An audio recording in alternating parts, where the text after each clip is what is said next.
Hello mga kapako kasari, good afternoon po sa inyong lahat. Welcome back to my YouTube channel. Muling nagbabalik ang tenderang Ilocana ng Isabela.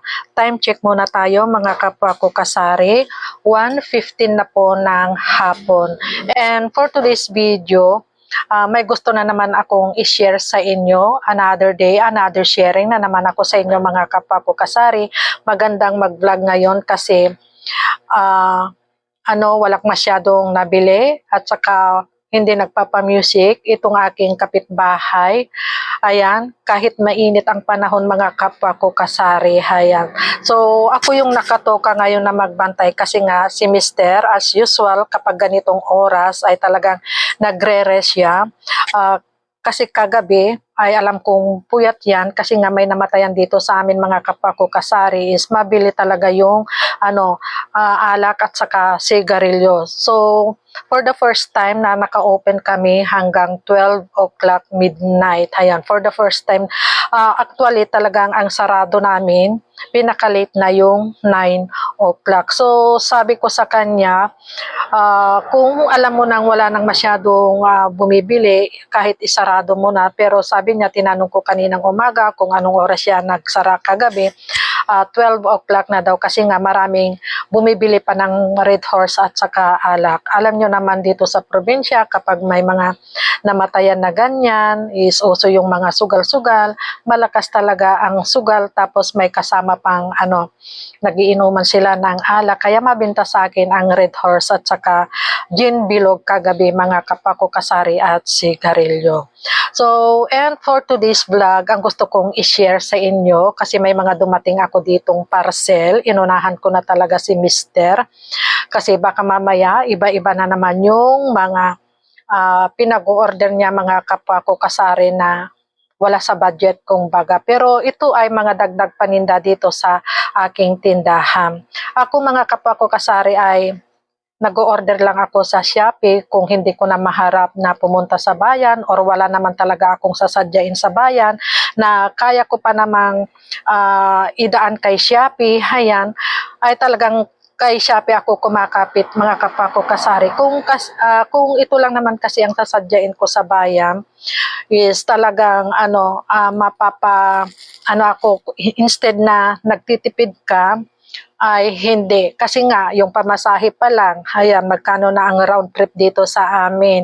Kapag ang arkilado ko sa tricycle, mga kapako kasari, is 350. Pero kapag talagang puno na yung tricycle, siyempre, konsiderasyon na rin, ginagawa kong 500 mga kapako kasari. Kaya, kung minsan, kung alam ko naman na kumpleto ako dito sa loob ng aking tindahan, kasi nga may mga ahente naman na pumupunta dito, kumukuha ng order sa grocery. So, doon na lang talaga ako kumukuha or namimili mga kapako kasari. Kasi nga ako din ay nagtitipid din naman at kagaya nito, ayan, wala na ako dito sa aking tindahan. Kung pupunta ako sa bayan tapos ito lang naman yung aking sasadyain, ay talagang magagastusan ako mga kapako kasari. So bali ito lahat yung mga dumating na parcel, sabay-sabay na dumating ngayon mga kapako kasari. Ayan. So ayan, bali 5 parcel itong dumating mga kapako kasari. So wait lang at ko lang itong aking camera. Ayan. Ganyan ko lang. So, ngayon, aking isi-share sa inyo kung ano itong aking mga pinag-order. So, first na aking bubuksan, ayan, linagyan na ni Mr. ng kung magkano yung binayaran niya. So, balang binayaran niya dito is 135. So, bali yung shipping fee nito is, nakamura yata ako. Basta, konti lang yung mga binabayaran kong shipping fee mga kapwa ko kasari. So, akin nang i-unwrap itong first na dumating na parcel. Ayan, mga dagdag paninda ito sa aking tindahan mga kapwa ko kasari. So, ito yon, bali ito yung first na dumating. Ayan, ito yung cotton buds na wood. Ayan. Ito yon. Bali, ang kuha ko dito, bali, ang binayaran ko lahat dito is 135. Ito ay 20 packs. Bali, pumapatak ng puhunan ng isang pack nito is 6.75. Bali, ang aking bintahan dito is 10 pesos. Pero kapag sa wholesale talaga ako na bumibili mga kapwa ko kasari is siyempre mas mura doon. So wala akong babayaran dito na 135, mga nasa lang ito mga kapwa ko kasari, mga 80 plus lang siguro. So laking talaga, pero siyempre wala naman tayong sasadyain sa bayan. So, kay Shopee na lang, ayan, kung saan ang dumadating sa'yo ang mga parcel, mga kapwa ko kasari. Ayan. So, bali ang bintahan ko dito sa cotton buds na to is 10 pesos ang isang pack. At next na dumating, ayan, ito yon, medyo mabigat siya mga kapwa ko kasari. So, tingnan natin kung ano ito.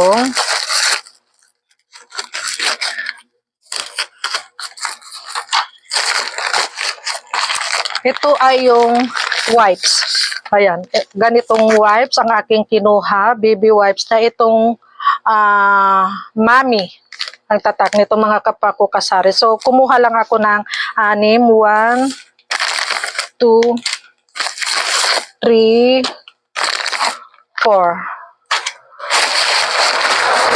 5, 6. Ayan. So, itong wipes, ayan, asan na ba yung wipes? Bali, 6 na packs. Bali, ang aking binayaran dito is 172. So, pumapatak ng puhunan ng isang pack. Ito is 28.66. So, bali ang bintahan ko dito. Pero kapag sa bayan mo ulit ito, bibilhin mga kapwa ko kasari, ang puhunan lang nito is 25. So, ngayon, pumapatak ng puhunan niya dito, pati na yung shipping fee is 28.66. Bali, ang bintahan ko dito is 35 pesos. Ito ay 80 pieces na siya. Wait lang at may nabil. So, aking ipagpapatuloy mga kapwa ko kasari. So, bali 2 parcel na yung aking na-open. At ito yung pangatlo. Ayan. Ito yung pangatlong parcel. So, tignan naman natin kung ano ito. Ayan.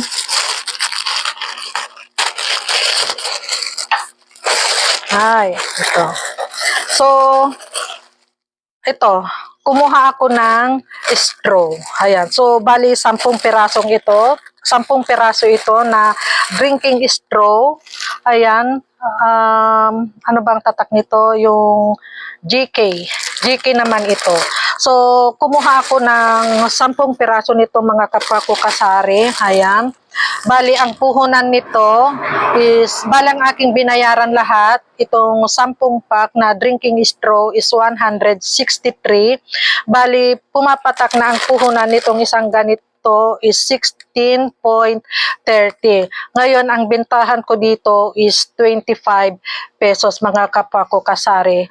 So, minsan kasi nagtanong ako sa bayan, bumibili lang sana ako ng straw na pang 10 pack, pero ewan ko bakit ayaw nilang magbigay. Gusto nila kunin mo yung isang bill. So, kung kukunin ko naman yun, aanhin ko naman yung napakarami mga kapwa ko kasari. So, ayaw nila magbigay ng mga per pack na ganito. Gusto nila talagang kunin mo yung isang bill mga kapwa ko kasari. So, buti na lang at nakakailang beses na rin akong nag-order sa Shopee mga kapwa ko kasari ng drinking straw. So, ito yon. So, bali ang bintahan ko dito is 25 pesos. Siyempre, panggamit na rin yung iba dito. Ayan. So, wag ko na lang munang ilabas lahat mga kapwa ko kasari. So, ilapag ko na lang muna dyan. Drinking straw yung pangatlong dumating. At ito naman yung pang-apat. Ayan. So, pang-apat, ano ba to? Ay, ano pa rin? 2 shop kasi yung pinagkuhanan ko ng drinking straw mga kapwa ko kasari. Kasi saka i-scroll ko or sa Shopee, may nakita ako na mas mura doon sa una. Bali ito ay 10 piraso din na drinking straw. Bali ang aking binayaran dito is 145. pumapatak na ang puhunan ng isang pack nito is 14.50. Ngayon, ang aking bintahan is 25 pa rin mga kapwa ko kasari. So, ito siya. Ayan. 10 piraso din itong aking kinuha. So, ayan, bali 20 packs na drinking straw na ito mga kapwa ko kasari. Ayan, panggamit dito sa tindahan yung iba. Tapos kung may bibili, kasi marami ring bumibili dito, dito sa aking tindahan ng drinking straw. At panglima na dumating, ito yon. So, tignan naman natin. Ito talaga yung wala na dito sa aking tindahan mga kapwa ko kasari. Itong mga dumating na parcel ko ngayon. So, buti na lang at maagang na-deliver mga kapwa ko kasari. 2 days lang yata akong naghintay nito. Ayan. So, ano ba to? Ito yun. Ay, ito. So, sa Shopee na rin ako kumuha ng shoe glue. So, bali, kumuha ako ng 2 pad na shoe glue. Bali, ang aking binayaran naman dito sa shoe glue, itong 2 is 126. So, pumapatak na itong isang pack, ang puhunan lang niya is 59 pesos. Itong isang piraso naman, ang puhunan niya is 4.91. Ang bintahan ko naman is 10 pesos, mga kapwa ko kasari. So, ito lahat yung dumating na parcel ko ngayong araw na dagdag paninda dito sa aking tindahan. Siguro, bukas mayroon ulit. Pero mga paninda naman dyan sa aming mini hardware, yung aking mga pinag-order mga kapwa ko kasari. Ayan. So, bali may inaasahan na darating na 3 parcel naman bukas. So, aking ipagpapatuloy mga kapwa ko kasari ang pagsishare.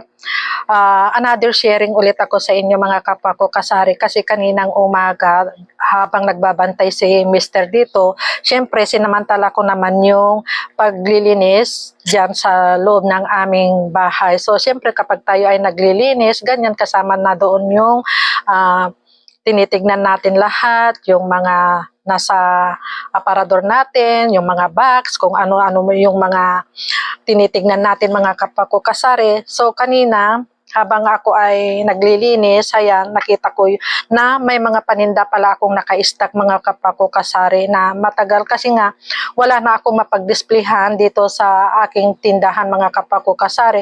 Pero ito ay ibinibenta ko noon, ko lang kasi nga wala na akong pwedeng paglagyan mga kapwa ko kasari. So, kanina kabubuklat dahil ako ay nagtutupi din ng mga damit namin. So, nakita ko ito. Ngayon, ang gagawin ko kaysa naman masira or ma-stack mga kapwa ko kasari ay gawin ko na lang na pera kahit mura na mga kapwa ko kasari. So, akin na lang ipapasilip sa inyo kung ano itong dagdag paninda na naman na pwede kong pagkakitaan. Siguro naman ay mabenta ito kasi nga anihan na dito sa amin. Alam nyo naman dito sa baryo ay mahilig sila sa mga ganitong bagay. So, ipapasilip ko na lang sa inyo mga kapwa ko kasari. So, nandito na ako mga kapwa ko kasari sa labas ng aking tindahan or dito sa harap. Tignan nyo sa labas, talagang napakainit ang panahon. Ayan, tirik na tirik ang init mga kapwa ko kasari. So, ito yung tinutukoy ko sa inyo mga kapwa ko kasari na nakita ko na naka-stack. So, ang ginawa ko, bali ang naka-display dito is yung mga laruan mga kapwa ko kasari. Kung napansin nyo sa aking mga vlog, ang naka-display dito is yung mga laruan. Ngayon, ang ginawa ko, inalis ko yung mga laruan. Bali, isinabit ko ulit dito sa harap ng aking tindahan itong mga laruan na to para kitang-kita ng mga bata. Kasi nga dito, ang ginawa ko ay pinag-displayhan ko na yung mga naka-stack na dati kong panindang mga damit. Kaysa naman masayang or baka masira pa mga kapwa ko kasari. So, i-display ko na ito. Ito ay mga bago pero ang gagawin ko ngayon para maibenta ko lang ay iuukay-ukay ko na lang mga kapwa ko kasari. So, bali ang bentahan ko na lang dito. Ayan. kahit balik puhunan na lang, pero kahit wala pa sa puhunan, basta may balik lang yung iba ay gagawin ko na lang 50 pesos bawat isa nito mga kapwa ko kasari. Pero ang puhunan nito, kung hindi ako nagkakamali noon mga kapwa ko kasari, is 65. So ngayon, gawin ko na lang na 50 lahat ng klase nito. Ayan. Kaysa naman naka-stack. So gawin ko na lang na pera ito mga kapwa ko kasari. So bali ang bintahan ko na lang dito is 50 pesos. So parang ukay-ukay na rin mga kapwa ko kasari. Marami pa doon. Ang pwede ko pang sanang isabit-sabit pero wala na talaga akong mapagdidisplayhan. So yung mga iba kong laruan ay dito na lang sa baba naka-display mga kapwa ko kasari. Ayan, kung mapapansin nyo, kung nandito ka sa labas, ayan, ganyan yung itsura niya. Ang pagka-display niya mga kapwa ko kasari, baka sakaling magustuhan ng mga customer kasi 50 pesos na lang, ukay-ukay na lang ito mga kapwa ko kasari, pero ito ay mga bago pa. Hindi ko lang naharap kasi nga wala na talaga akong mapagdidisplayhan at wala na rin sa isip ko na may mga paninda pa pala akong mga ganitong damit mga kapwa ko kasari.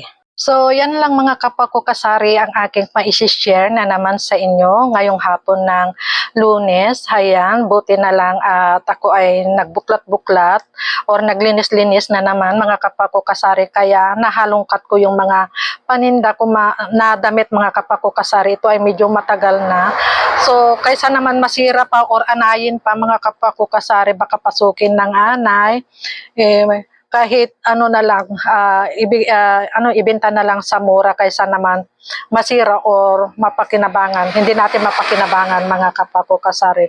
So, yan lang ang aking ma-share na naman sa inyo mga kapwa ko kasari. Happy selling na lang po sa ating lahat. God bless us and bye! Thank you for watching. Sharing is caring.